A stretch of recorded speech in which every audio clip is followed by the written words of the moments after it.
What is going on, everyone, and welcome to the Sports Talk on Tap podcast. We're here. You can find daily videos Monday through Friday covering all the major sporting events, games, and, also fun stuff like tier lists, etc. And in today's NHL episode, there's only one thing to talk about, the big game that happened last night. And for anyone who has been watching us, I picked the Panthers to win the series. Nick picked the Oilers. Nick's been riding the Oilers for a while now since his Bruins were out. As a big McDavid fan. Nick, if there was, just from like a dominance possession, at least really early on, if there was any reverse of a game one, we got it. We saw game one, Edmonton just kind of pepper a lot of shots. Florida didn't play their best game. They snuck away with it. And it felt like it was going in the opposite direction. Edmonton didn't get a shot on goal for like 10 minutes. And then eventually they actually score first. But then just the resiliency of Florida, they kept putting the pressure on. And I must say, you know what? Edmonton is playing some dirty hockey right now. Florida's playing scrappy, but I believe it was Draisaitl with a hit on Barkov that knocked Barkov out. Very Draisaitl doing a sore loser impression out here. In my opinion, this series is over. Florida can crown themselves the champions. I think they might even sweep. This is getting ugly for Edmonton. They can't beat Bobrovsky. Florida just stuck their throat on them this whole game. It's ugly, man. I don't really think Edmonton has an answer for Florida.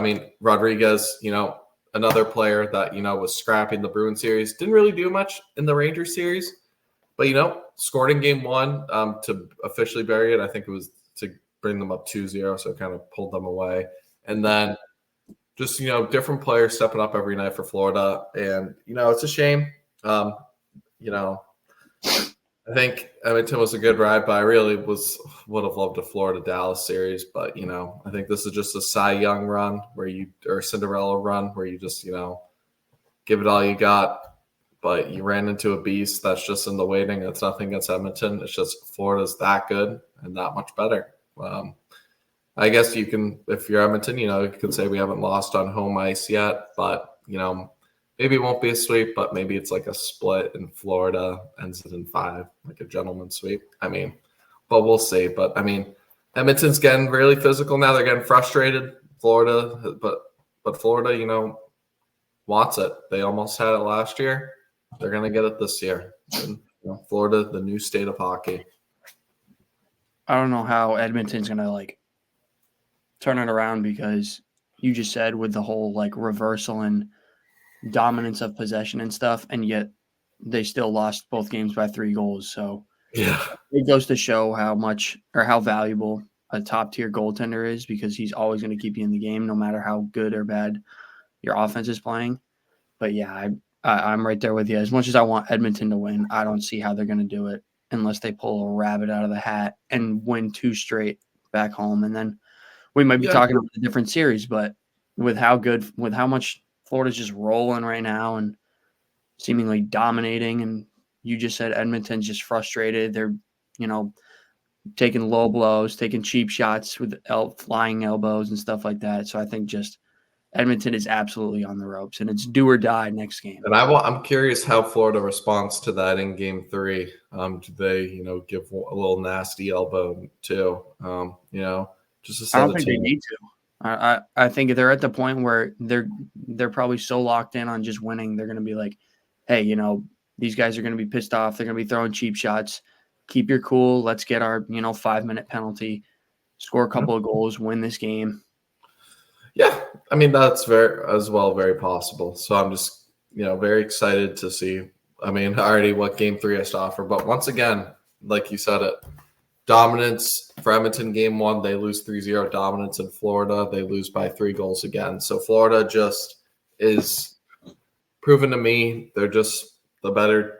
Bobrovsky's the better goaltender, but we kind of knew that coming in. But Florida, just has the ability to respond. And, Edmonton, we've seen them kick it into another gear because to beat the Stars, I mean, most people have the Stars as a Cup favorite. So for now, it's down to what can you do, aside from this? Like, what can you kick into an even higher gear that we don't know you have? And that's where I think the depth becomes a concern because they've been really reliant on, whether they score not McDavid and Draisaitl to set up, the Zach Hymans of the world or, you name it. So if they become really top tier dependent, but Florida lines 1 through 4, we've credited all playoff runs. Their depth has played a huge role in where they are now. And I just can't wait to see what game 3, because, Florida, if they go up 3-0, we can officially call this series over. It's also like Edmonton's power play the past, pretty much since they've had McDavid and Draisaitl has been like the focus point of their scoring, and Florida's just shut that down. Like their bread and butter. Goal last night, but that's and it was like a squeaker that just snuck through Bobrovsky's pads. It wasn't like a disgusting play or anything like that. Just a little 3-on-1 got through his pads, and then after that he was rock solid. And I think Bobrovsky's playoff MVP right now. I don't know if there's another player on the Panthers that's really making a case. Maybe one of their goal scorers. The thing about Florida is it's like someone every other series. Like this series, it's been the Rodriguez series. The Bruin series, you could argue it was the Barkov series. Last series, you could argue, it was Tkachuk, Reinhart, Carter Verhaeghe. Like they were all just doing big things. So, and then the first series against the Lightning, I mean, they just kind of dismantled them quickly. So it wasn't really much of a series. But Bobrovsky's been the common denominator in every one of those. Yeah, no, that's true. Yeah, but the thing about Florida is, that's the ability. If you want to shut down, Tkachuk, then all right, Sam Reinhart will go and score 2 goals in a big game. It's just been, a game-to-game basis, maybe not even like a series-to-series, but so far Rodriguez has been their like MVP on this series. That's just been the ability though of Florida. But credit to Florida, man. They've been on a great run. Their new GM, we've credited him since being hired in 2020, has led them, here, making a lot of bold moves and a lot of sleeper moves that have just transformed this team into what they are, a juggernaut. And, hopefully they can capitalize on this year because you can never officially know if you'll be back. So you got to take advantage of what you have now. And so far they are. They're up 2-0. It's exciting in Florida.